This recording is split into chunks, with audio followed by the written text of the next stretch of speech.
दोस्तों नमस्कार।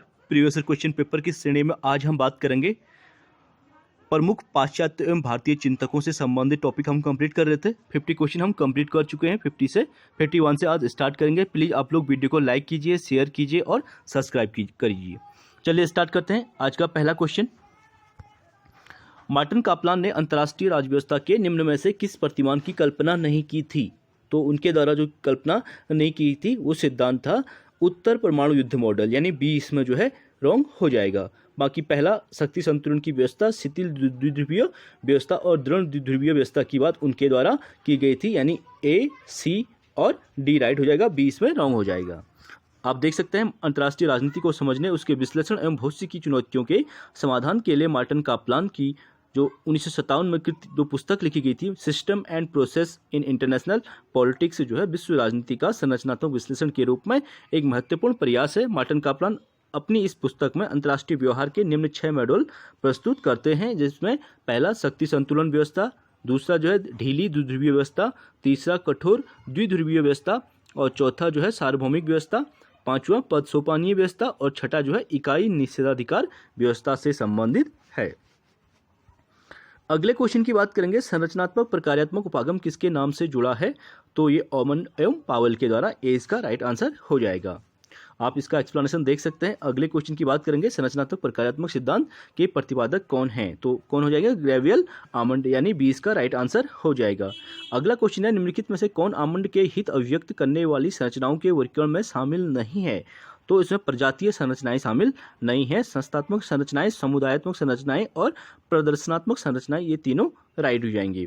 आप इसका एक्सप्लेनेशन देख सकते हैं। G.A. आमंड और पावेल ने अपनी पुस्तक कंपैरेटिव पॉलिटिक्स में दबाव समूह की 4 श्रेणियों में विभक्त किया था। पहला जो है संस्थात्मक दबाव समूह, इंस्टीट्यूशनल प्रेशर ग्रुप की बात करते हैं। दूसरा समुदायात्मक दबाव समूह, एसोसिएशनल प्रेशर ग्रुप और तीसरा गैर समुदायात्मक दबाव समूह, ये नॉन एसोसिएशनल प्रेशर ग्रुप और अंतिम जो है प्रदर्शनात्मक दबाव समूह, जिसे एनोमिक प्रेशर ग्रुप के नाम से भी जाना जाता है। ये 4 ग्रुपों की बात उनके द्वारा की गई थी। आप इनको एक्सप्लेनेशन को रीड कर सकते हैं।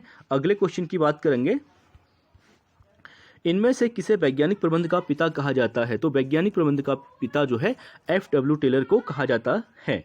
वैज्ञानिक प्रबंध में आयोजन, अनुसंधान, विश्लेषण, प्रयोग, विवेक आदि बातों को अधिकतम महत्व दिया जाता है। वैज्ञानिक प्रबंध स्पष्टतः प्रबंध की वैज्ञानिक विधि है, जिसके द्वारा साधनों का आदर्शतम समन्वय करके न्यूनतम लागत पर अधिकतम उत्पादन प्राप्त किया जाता है। वैज्ञानिक प्रबंध का पिता अर्थात इसकी उत्पत्ति का श्रेय F.W. टेलर को दिया जाता है। अगला क्वेश्चन है, इनमें से कौन यथार्थवादी नहीं था? तो यथार्थवादी कांट, सी इसका राइट आंसर हो जाएगा, क्योंकि कांट जो है, इमैनुअल कांट जो है आदर्शवादी विचारक हैं।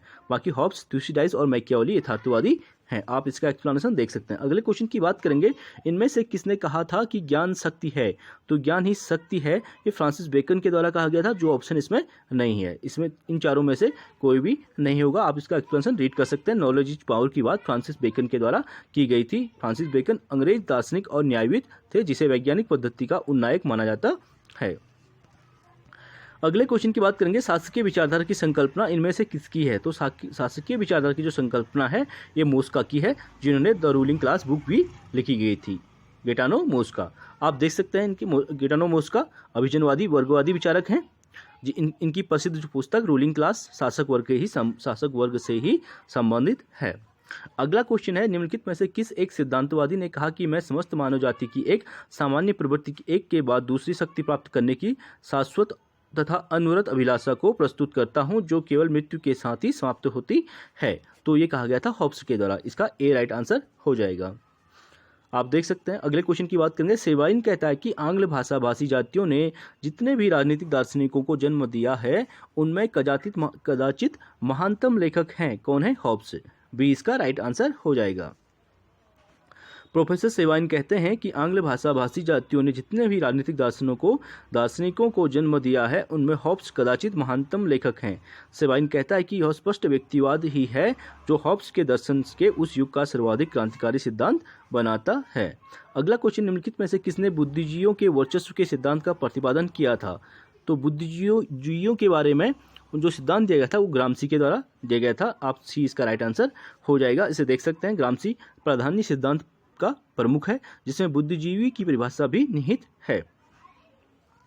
अगले क्वेश्चन की बात करेंगे, लॉसवेल और मोस्का का संबंध किससे है? तो इसका आंसर हो जाएगा अभिजनों से, यानी बी इसका राइट आंसर हो जाएगा। लॉसवेल और मोस्का अभिजन वर्ग सिद्धांत से संबंध रखते हैं। लॉसवेल के अनुसार राजनीति का शुरुआत शक्ति को संवारने और मिल बांटकर प्रयोग करने से है, और इस प्रक्रिया में समाज का एक छोटा सा वर्ग ज़्यादा ही सक्रिय रहता है। मोस्का ने अपनी कृति द रूलिंग क्लास में शासक और शासित में भेद करते हुए कहा कि शासक वर्ग धन संपदा शक्ति और सम्मान से संपन्न होता है, उसे अपने स्थान से हटाना मुश्किल होता है। अगले क्वेश्चन की बात करेंगे, शांति पर्व अध्याय है। शांति पर्व जो है महाभारत का अध्याय है, 20 का राइट आंसर हो जाएगा। आप देख सकते हैं शांति पर्व जो है महाभारत का 12वां पर्व है। इसमें धर्म, दर्शन, राजनीति और अध्यात्म के ज्ञान की बात की गई है। अगले क्वेश्चन की बात करेंगे, शांति पर्व के मंत्रिमंडल में मंत्रियों की संख्या कितनी है? तो पूछा है, तो इसमें मंत्रियों की संख्या फिक्स नहीं है, ठीक है, मंत्रियों की अनिश्चित संख्या के बारे में, इसलिए डी इसका राइट आंसर हो जाएगा। अगले क्वेश्चन की बात करेंगे, मनुस्मृति में राज्य का स्वरूप है। मनुस्मृति में राज्य का स्वरूप जो है सावयवी है, यानी कि पहला इसका राइट आंसर हो जाएगा। उत्तराखंड असिस्टेंट प्रोफेसर 2017 में आया हुआ क्वेश्चन है, इंपॉर्टेंट क्वेश्चन है। मनुस्मृति में राज्य का स्वरूप सावयव है। राज्य 7 अंगों से मिलकर बना है। मनु के द्वारा जो सप्तांग सिद्धांत दिया था उसमें 7 अंग मतलब स्वामी, अमात्य, पुर, राष्ट्र, कोष, दंड और मित्र, ये 7 राज्यों की प्रकृतियां हैं, और इन्हीं से मिलकर सप्तांग सिद्धांत उनके द्वारा दिया गया था। अगले क्वेश्चन की बात करेंगे, मनु किस परंपरा के चिंतक थे? तो मनु धर्मशास्त्र के चिंतक थे, ए राइट आंसर हो जाएगा। अगले क्वेश्चन की बात करेंगे, कौटिल्य ने राजनीतिक विचार किस पश्चिमी विचारक से मेल खाते हैं? तो कौटिल्य के विचार जो है मैकियावेली से विचार मेल खाते हैं, यानी डी इसका राइट आंसर हो जाएगा। आप देख सकते हैं कौटिल्य को पाश्चात्य राजनीतिक विचारक मैकियावेली के समान ही कूटनीतिज्ञ और राजनीतिज्ञ माना जाता है। कौटिल्य को भारत का मैकियावेली भी कहा जाता है। दोनों विचारकों ने साध्य को प्राप्त करने के लिए किसी भी प्रकार के साधन को उचित माना है। दोनों ने झूठ, छल, कपट आदि साधनों को महत्वपूर्ण बताया है। दोनों ने अंतर्राष्ट्रीय संबंध, राज्य का संरक्षण आदि विषयों पर यथार्थवादी दृष्टिकोण अपनाया है। मैकियावेली की महत्वपूर्ण जो पुस्तक है द प्रिंस है, तथा कौटिल्य ने अपने विचारों का वर्णन अर्थशास्त्र नामक पुस्तक में किया है। अर्थशास्त्र राजनीति विषय पर लिखी गई महत्वपूर्ण पुस्तक है। अगला क्वेश्चन है, कौटिल्य का अर्थशास्त्र प्रस्तुत करता है। कौटिल्य का अर्थशास्त्र जो है सरकार की कला और राज्य के सिद्धांत की बात करता है। इसमें ए और सी राइट आंसर हो जाएगा। अगले क्वेश्चन की बात करेंगे, प्राचीन भारत का मैकियावेली किसे कहा जाता है? तो प्राचीन भारत का मैकियावेली कौटिल्य को कहा जाता है, यानी चाणक्य को। डी इसका राइट आंसर हो जाएगा। अगला क्वेश्चन है, आप देख सकते हैं इसको, कौटिल्य द्वारा राज्य के किस सिद्धांत का प्रतिपादन किया गया था? तो कौटिल्य के द्वारा सप्तांग सिद्धांत दिया गया था राज्य के संबंध में, यानी 20 का राइट आंसर हो जाएगा। कौटिल्य के अनुसार राज्य की रचना 7 प्रमुख अंगों से मिलकर हुई है, जिसे सप्तांग सिद्धांत कहते हैं। ये अंग कौन से हैं? जो मनु के द्वारा दिए गए थे वही हैं, ठीक है, स्वामी, अमात्य, जनपद, दुर्ग, कोष, दंड और मित्र। अगला क्वेश्चन है, कौटिल्य के लिए स्वामी का अर्थ क्या है? स्वामी का अर्थ जो है राजा, यानी ए इसका राइट आंसर हो जाएगा। अगले क्वेश्चन की बात करेंगे, कौटिल्य का मंडल सिद्धांत किससे संबंधित है? तो मंडल सिद्धांत का संबंध विदेश नीति से संबंधित है। 20 का राइट आंसर हो जाएगा। अर्थात कौटिल्य के द्वारा जो मंडल सिद्धांत दिया गया था उसका संबंध है उस टाइम विदेश नीति से लगाया जाता था। आप इसके एक्सप्लेनेशन रीड कर सकते हैं। अगले क्वेश्चन की बात करेंगे, कौटिल्य के अनुसार मंत्रिपरिषद में मंत्रियों की नियुक्ति का आधार क्या था? तो मंत्रियों की नियुक्ति का जो आधार था, ठीक है, योग्यता, यानी ए इसका राइट आंसर हो जाएगा। कैपेबिलिटी यानी योग्यता ही उसका आधार था। निम्न में से किसने माना कि कौटिल्य का मंडल सिद्धांत शक्ति संतुलन पर आधारित है? तो यह ए.एस. अल्टेकर के द्वारा बताया गया था। डी इसका राइट आंसर हो जाएगा। आप देख सकते हैं एक्सप्लेनेशन। अगले क्वेश्चन की बात करेंगे, कौटिल्य के अनुसार निम्न में से कौन सा राज्य का अंग नहीं है? तो सेना जो है कौटिल्य के अनुसार राज्य का अंग नहीं है। स्वामी, मित्र और अमात्य तीनों राइट आंसर हो जाएगा। अगले क्वेश्चन की बात करेंगे, कौटिल्य के अनुसार राजा का मुख्य कार्य है। राजा का मुख्य कार्य क्या है? विधि को लागू करना, यानी कानून को लागू करना राजा का मुख्य कार्य है। सी इसका राइट आंसर हो जाएगा। अगले क्वेश्चन की बात करेंगे, कौटिल्य समर्थक थे। किसके समर्थक थे? सीमित राजतंत्र के समर्थक थे। कौटिल्य ने राजा को राज्य का केंद्र मानते हुए भी उसे कल्याणकारी तथा जनता के प्रति उत्तरदायी होने की सलाह देते हैं, क्योंकि उनके अनुसार राजा कर्तव्यों से वादा होता है। हालांकि वे राजा को सर्वोपरि मानते हुए भी उसे निरंकुश शक्तियां नहीं देते हैं। उन्होंने राजा की दिनचर्या को भी पहरों में बांटा है, अर्थात वे राजा के लिए दिन तथा रात को 8-8 पहरों में विभाजित करते हैं। इसीलिए वो कौटिल्य के द्वारा राजतंत्र को भी सीमित मात्रा में उचित ठहराया गया है। अगले क्वेश्चन की बात करेंगे, कौटिल्य के अनुसार राज्य के तत्व हैं। राज्य के तत्व कौन से हो जाएंगे? राज्य के 7 तत्व हैं कौटिल्य के अनुसार। डी इसका राइट आंसर हो जाएगा। और कौन कौन से हैं आप एक्सप्लेनेशन देख सकते हैं। कौटिल्य के लिए स्वामी का अर्थ क्या है? स्वामी का अर्थ राजा, यानी ए इसका राइट आंसर हो जाएगा। अगले क्वेश्चन की बात करेंगे, कौटिल्य के अनुसार राज्य मंडल में कितनी संख्या होनी चाहिए? तो 12। कौटिल्य के द्वारा जो राज्य मंडल है सिद्धांत देखा था उसमें संख्या कितनी होनी चाहिए? 12 संख्या होनी चाहिए। आप इसका एक्सप्लेनेशन देख सकते हैं। अगले क्वेश्चन की बात करेंगे, कौटिल्य के मंडल में कितने राजा सम्मिलित हैं? कौटिल्य के मंडल में 12 राजा सम्मिलित हैं। कौटिल्य द्वारा दिए योगक्षेम सिद्धांत का अर्थ क्या है? तो योगक्षेम सिद्धांत का अर्थ प्रसन्नता और समृद्धि का विचार से संबंधित है। सी राइट इसका आंसर हो जाएगा। कानून उच्चतर द्वारा निम्नतर को दिया गया आदेश है। कानून की यह परिभाषा निम्न में से किसने दी है? यह ऑस्टिन के द्वारा दी गई कि कानून जो है उच्चतर यानी बड़े के द्वारा छोटे को आदेश दिया जाता है, उसी को ऑस्टिन के द्वारा कानून बताया गया है।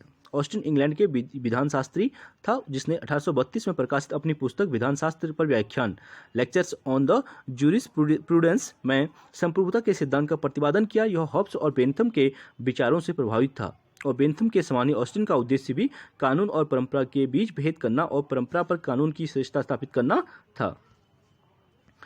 अगले क्वेश्चन की बात करेंगे, कानून उच्च द्वारा निम्न को दिया गया आदेश है, यह किसने कहा था? ये ऑस्टिन के द्वारा कहा गया था। सी इसका राइट आंसर हो जाएगा। अगला क्वेश्चन है, यह निश्चित है कि सरकार की उत्पत्ति बल प्रयोग के परिणाम स्वरूप तब बल प्रयोग द्वारा होती है। यह कथन किसका है? यह कथन हर्बर्ट स्पेंसर के द्वारा दिया गया था। बी इसका राइट आंसर हो जाएगा। इसका एक्सप्लेनेशन आप देख सकते हैं।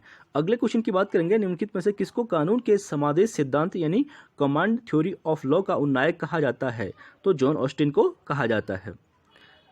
देखो एक्सप्लेनेशन इसलिए रीड नहीं किया जा रहा है बार बार ताकि आप वीडियो लंबी ना हो और आप रिवीजन जो है जो वीडियो जब रिवीजन करेंगे आप लोग तो आप फटाफट रिवीजन पूरी वीडियो कर सकें, अधिक से अधिक क्वेश्चन गेन कर सकें और रिवीजन भी आप जल्दी कर सकें। एक्सप्लेनेशन को आप वीडियो पॉज करके रीड कर सकते हैं।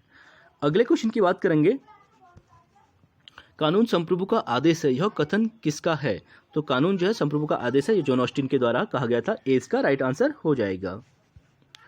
अगले क्वेश्चन की बात करेंगे, अधिकार कानून तथा केवल कानूनों का फल है, बिना कानूनों के कोई अधिकार नहीं है। कानूनों के खिलाफ कोई अधिकार नहीं तथा कानूनों से पहले कोई अधिकार नहीं। यह कथन जो है बेंथम के द्वारा दिया गया था। आप देख सकते हैं जॉन स्टुअर्ट मिल जे.एस. मिल के गुरु बेंथम के द्वारा यह कहा गया था। अगला क्वेश्चन है, बेंथम के अनुसार विधि का लक्ष्य क्या होना चाहिए? तो बेंथम जो विधि का लक्ष्य क्या मानते हैं? उनके अनुसार अधिकतम व्यक्तियों का अधिकतम सुख। ठीक है, अधिकतम व्यक्तियों का अधिकतम सुख जो सिद्धांत बेंथम के द्वारा दिया गया था, उन विधि का लक्ष्य यही होना चाहिए, ये बेंथम कहते हैं। आप देख सकते हैं बेंथम के अनुसार विधि का लक्ष्य अधिकतम व्यक्तियों का अधिकतम सुख होना चाहिए और बेंथम के अनुसार कानून बनाने वाले को केवल वही कानून बनाने चाहिए जो अधिकतम लोगों के अधिकतम सुख को बढ़ावा देते हैं। सरकार का कार्य भी इसी उद्देश्य की पूर्ति करता है, ये बेंथम का मानना था। आप इसका एक्सप्लेनेशन देख सकते हैं। और अगले क्वेश्चन की बात करेंगे, अधिकतम व्यक्तियों का अधिकतम सुख के सिद्धांत का प्रतिपादन किया गया था, किसके द्वारा? बेंथम के द्वारा, यानी 20 का राइट आंसर हो जाएगा। अगले क्वेश्चन की बात करेंगे, कुछ कथन देंगे। बेंथम का मानना था कि मनुष्य उपयोगिता की अधिक वृद्धि करते हैं। बेंथम महिलाओं के मताधिकार का पुरजोर समर्थन करते थे और दार्शनिक उग्रवाद बेंथम के अनुयायी थे। तो इसका आंसर पहला और तीसरा राइट आंसर हो जाएगा। बेंथम महिलाओं के मताधिकार का पुरजोर समर्थन करते थे, ये इसमें रॉन्ग हो जाएगा। बेंथम के द्वारा महिलाओं के मताधिकार का समर्थन नहीं किया गया था। उनके शिष्य जॉन स्टुअर्ट मिल जे.एस. मिल के द्वारा महिलाओं के मताधिकार का पुरजोर समर्थन उनके द्वारा किया गया था, यानी इसमें पहला और तीसरा राइट आंसर हो जाएगा। अगले क्वेश्चन की बात करेंगे, विधि के शासन की आधुनिक संकल्पना को निरूपित करने का श्रेय दिया जाता है। तो विधि के शासन की आधुनिक संकल्पना को निरूपित करने का श्रेय ए.बी. डाइसी को दिया जाता है। ठीक है, इसका राइट आंसर हो जाएगा। आप देख सकते हैं भारतीय संविधान का आर्टिकल 14 उपबंधित करता है कि भारत राज्य क्षेत्र में किसी व्यक्ति को विधि के समक्ष क्षमता से या विधियों के समान संरक्षण से राज्य द्वारा वंचित नहीं किया जाएगा। विधि के समक्ष समता जो है ये हमने ब्रिटिश संविधान से एक्सेप्ट किया है, लिया गया है। और वहीं बात करें जिसे प्रोफेसर ए.बी. डाइसी विधि का शासन रूल ऑफ लॉ कहते हैं, और विधि के समान संरक्षण की बात करेंगे वो यूएसए से लिया गया है। आप देख सकते हैं। अगले क्वेश्चन की बात करेंगे, डाइसी ने निम्न में से किस अवधारणा की श्रेष्ठ व्याख्या की है? तो विधि के शासन की ही इन्होंने सर्वश्रेष्ठ अवधारणा की व्याख्या की है। ए इसका राइट आंसर हो जाएगा। विख्यात ब्रिटिश न्यायवेत्ता ए.बी. डाइसी विधि के शासन की अवधारणा की श्रेष्ठ व्याख्या प्रस्तुत की है। डाइसी ने अपनी कृति introduction to the study of the law of the constitution में इंग्लैंड के संविधान को विधि के शासन की संज्ञा दी है, जो आगे चलकर संवैधानिक शासन का प्रमाण बन गया है। अगला क्वेश्चन की बात करेंगे, व्यक्ति के शासन की अपेक्षा विधि का शासन अधिक अच्छा होता है। यह कथन किसका था? यह कथन जो है अरस्तु का है। व्यक्ति के शासन की अपेक्षा विधि का शासन अधिक अच्छा होता है, ये अरिस्टोटल के द्वारा कहा गया था, यानी 20 का राइट आंसर हो जाएगा। अगले क्वेश्चन की बात करेंगे, मॉन्टेस्क्यू ने किस संस्था की व्याख्या करने में त्रुटि की है? तो मॉन्टेस्क्यू के द्वारा ब्रिटिश संसदीय व्यवस्था की व्याख्या करने में त्रुटि की है, यानी डी इसका राइट आंसर हो जाएगा। आप देख सकते हैं मॉन्टेस्क्यू ने ब्रिटिश संसदीय व्यवस्था की व्याख्या करने में त्रुटि की थी। मॉन्टेस्क्यू का मानना था कि इंग्लैंड का संविधान शक्तियों के पृथक्करण के सिद्धांत पर आधारित है, जबकि शक्तियों का पृथक्करण इंग्लैंड के अलिखित संविधान की विशेषता नहीं है। पावर ऑफ सेपरेशन की बात यूएसए के कॉन्स्टिट्यूशन में की गई है। अगले क्वेश्चन की बात करेंगे, विधि के शासन वाक्यांश में प्रयुक्त विधि का पद अभिप्राय है। तो इसका संबंध जो है मानव स्थापित विधि द्वारा, यानी पहला इसका राइट आंसर हो जाएगा। अगले क्वेश्चन की बात करेंगे, निम्नलिखित में से कौन विधि के शासन के निकटतम संबंधित है? तो कौन हो जाए? संविधानवाद, यानी 20 का राइट आंसर हो जाएगा। आज का अंतिम क्वेश्चन, राजनीतिक विचारों के रोमन स्कूल से निम्नलिखित में से कौन संबंध है? तो सिसरो राजनीतिक विचारों के रोमन स्कूल से संबंधित हैं। 20 का राइट आंसर हो जाएगा। आप देख सकते हैं इसका एक्सप्लेनेशन। सिसरो रोमन कानून की अवधारणा को विकसित करने के लिए जाने जाते हैं। उन्होंने प्राकृतिक कानून के सिद्धांत का प्रतिपादन किया और घोषित किया कि यह शाश्वत अपरिवर्तनशील है, कोई भी विधान निर्माता भी इन कानूनों का उल्लंघन नहीं कर सकता। चलिए फ्रेंड्स, आज के लिए इतना ही, बाकी नेक्स्ट वीडियो में करेंगे। प्लीज़ वीडियो को आप लोग लाइक कीजिए, शेयर कीजिए और सब्सक्राइब कीजिए, अधिक से अधिक शेयर कीजिए। 101 से आगे करेंगे। चलिए, थैंक यू सो मच।